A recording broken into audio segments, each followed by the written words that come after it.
Manipuri filmmakers James Khangenbam and Borun Thokchom were in Shillong recently to screen their films at Indie Aid Documentary Film Festival at St. Anthony's College.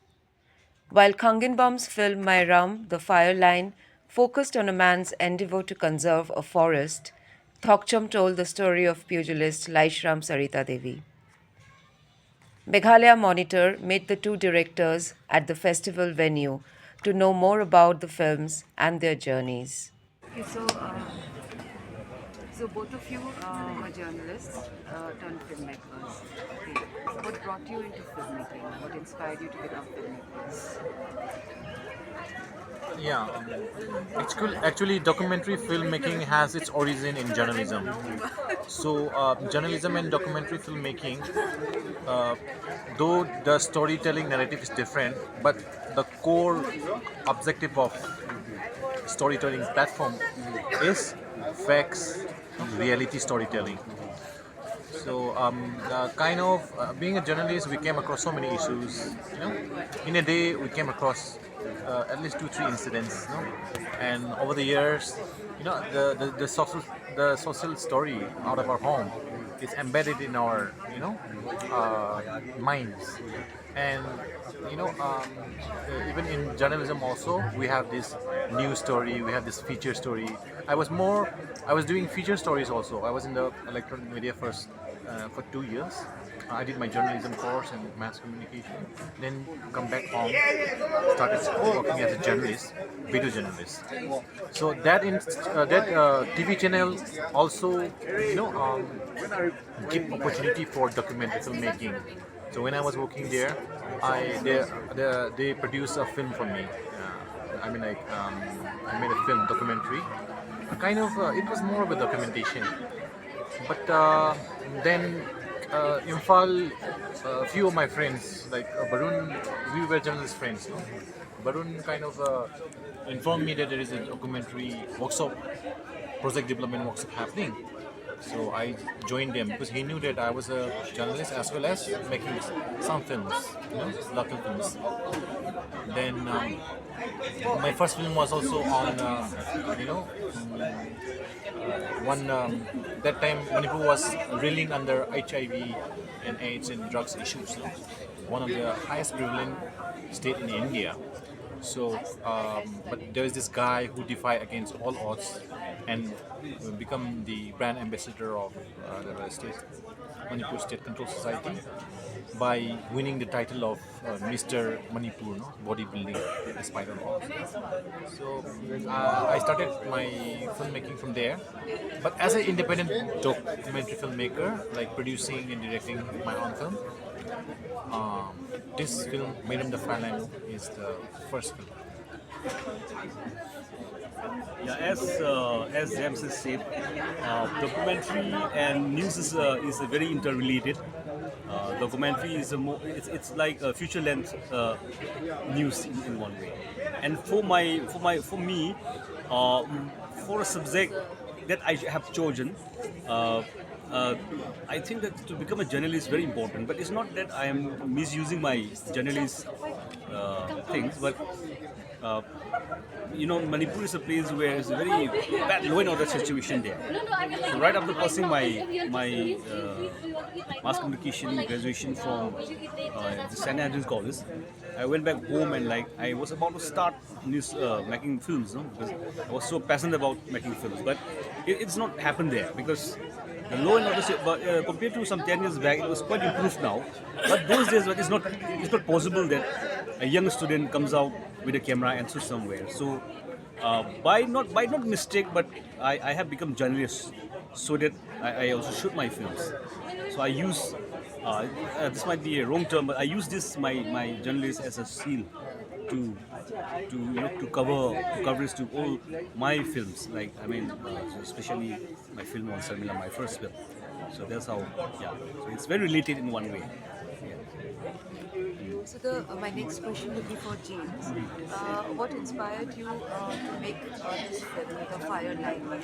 And in one of your interviews, you said that it took you 3.5 years to complete it. In fact, you became a member, a volunteer, one of the volunteers working with them. Yeah. So, what inspired you to pursue this story, I would say? Yeah. Actually, I was doing a story. I was writing for ManipurTimes.com. It's an online portal where I'm also a co-founder there.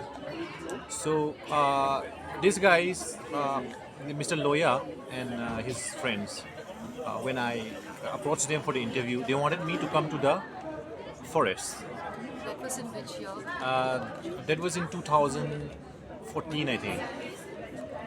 And then kind of I was I had to climb the forest and take the interview there. I took a recorder and we recorded, no. Then I started writing the story and I posted in the website, published it. Then, but through the journey of writing that story, I was quite intrigued by what they were doing in the forest, selflessly.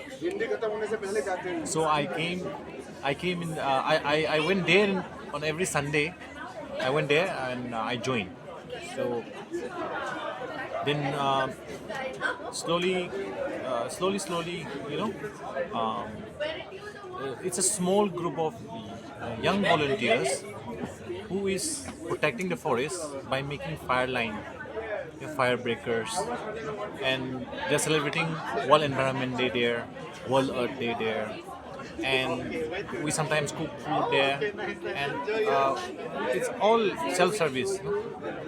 There's a spring there, so we have to take water from there. So all these things, staying for like 5 hours there, kind of draw me closer. No?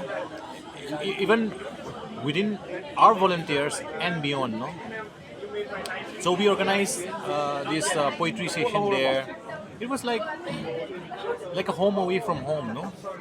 Then over a period of time, I became very much familiar with the forest, And then by the time I already made, my mind is always into storytelling, no?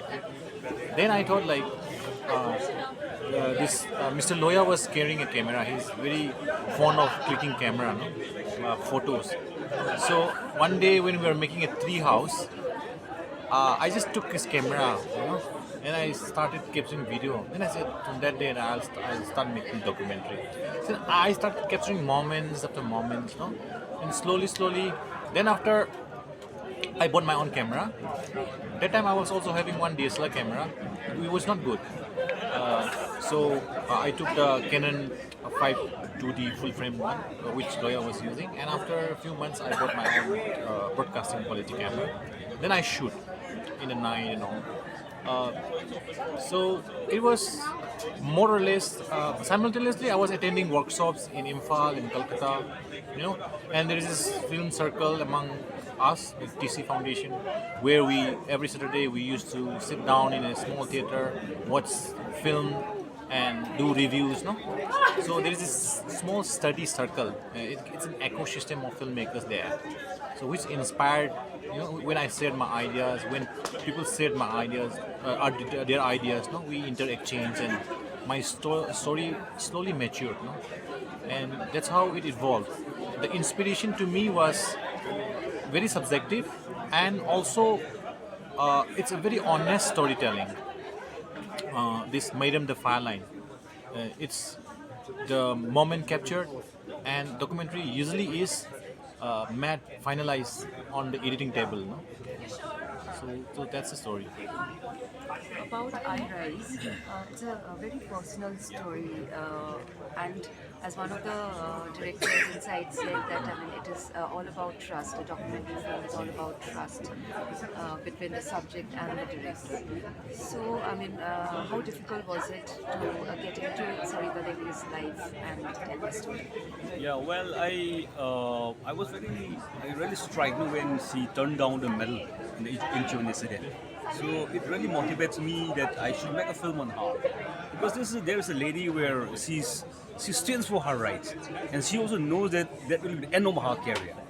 And I was so shocked. A woman, a Metis woman, we have a history of all these things, no? But she was a classic example, and I felt that moment. So I waited for her to come to Infal, and I approached their family, and I especially her husband. And I said that, actually, I want to make a film on Sarita, because I was very inspired by this incident. Then, because this time I was not that big time filmmaker.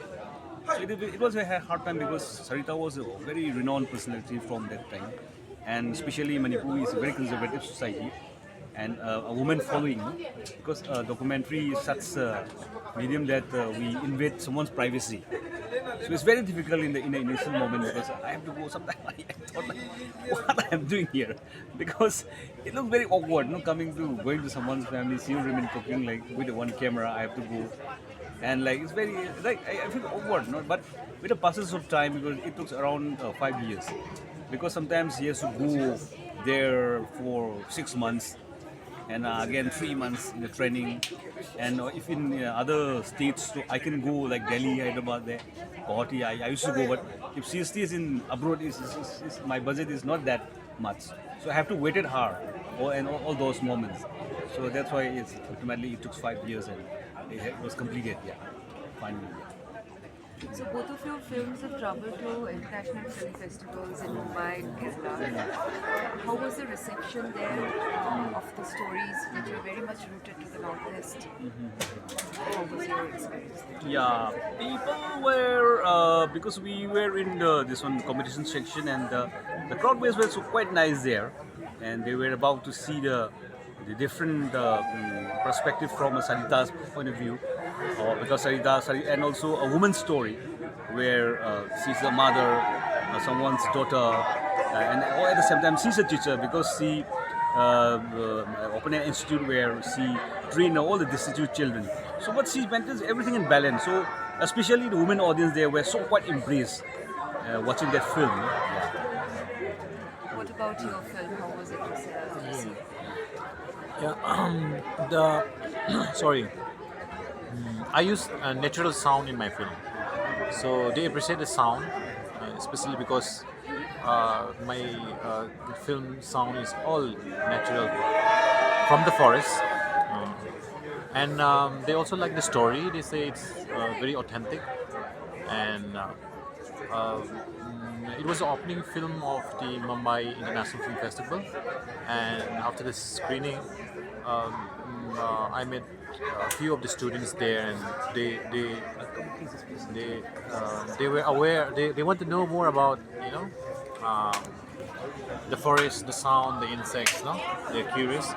And in Kerala, when it was screened in IDSFK in the competition section, one one of our film colleague who passed out from SRFTI Kolkata, he was from Jharkhand, but he has been away from his hometown Jharkhand, and he has been living in Mumbai in the film industry. But while seeing my film, he missed his home, which is full of forest, lush green forest, no? And he just said, James, I got only 2 comments from IDSF Kerala audience, and those were very nice. And this colleague, this filmmaker colleague, whom I met in that festival, kind of he appreciated the way how I, took all my independence. I do without any restriction, or the feedback that he gave me was I was quite it's like more experimental, no, experimental in the sense I do whatever I like in the film, no, that's what he liked, and the way how I I put so many things into reality, how I bring out the authenticity in that, no, without getting into the formal structure of a documentary, the border boundary. I defied everything. No? And it's more like audiovisual aesthetic. It's very subjective to me while I tell the story in this film, and I think he felt it, and one in Kerala, another lady, he liked the sound very much because it's all original, and even in the when I write to a festival in a director's statement, I write when you see this film, you will feel like you are in the forest, because I have that confidence. And here also, I like in St. Anthony College, this mass communication student, they are very sensitive. Two of them responded. One simultaneous, very from a spontaneous, soulful pouring out. No, he just read out a line, reflecting on my story.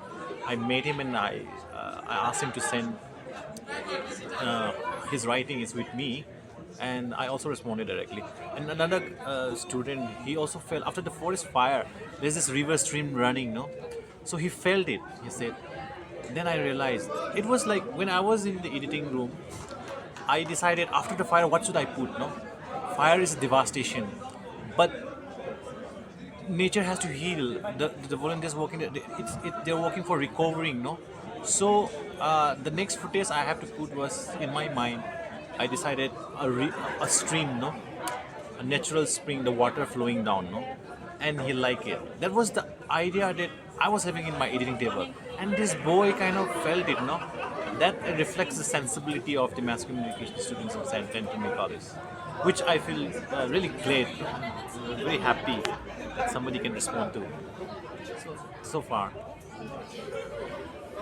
Both of you had your individual struggles, problems while making films. Like you took years because of the financial problem. You two, stayed with them. Financial problem is, I think, it's a perennial issue. But generally speaking, what are the issues which are plaguing documentary filmmaking in India? Because documentary we don't have much because documentary is not a profitable business. So from the private individual part, it's no way. But there are few government agency, but it's very tough to enter. So while I started shooting, I have to look for different producers. But finally, I pitched my story. Then they have selected finally. Then I have to go to Kolkata, Mumbai, like that, and they have accepted and they have paid the money. So because it's documentary is such a medium that it's not profit is not there. So like private individual is there's no way, but in India wise, we are in a very initial stage, what to say, that when it comes to financial part, because everything is commercial now. People want give and take, no, like nothing comes for free. So yeah, but anyway, government is supporting a bit little, like this film division is now clubbed into National Film Development Corporation. Yeah. What do you have to say about Indie 8? How did you like the platform? Yeah. Yeah, Indie 8 is quite a. Yesterday, we are in a guest house where filmmaker from Meiram, Assam, Manipur, we are all there. And in a big festival, sometimes we get lost.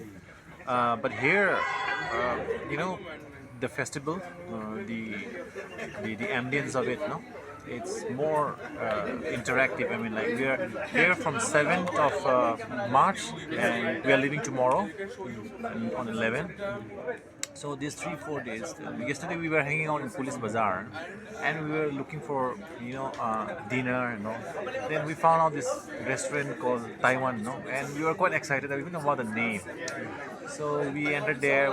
All we discussed is about our stories, how Shillong is doing, how Manipur is doing, how Meiram is doing in terms of organizing festivals, in terms of the stories and in terms of development, like Borun just said about NFTC and all the fun. So filmmaking is a small community, and in India, when you have filmmakers like Mr. Smith Bose and Rintu coming down, Venu Palda, and all of us, and sharing different ideas in the Q&A, Actually, it's more the learning process never ends. No, we also learn from the students. One student, when he wrote that poem, he felt the burning of the forest, and then I was really into. I was very subjective. My film is about protecting the forest, no.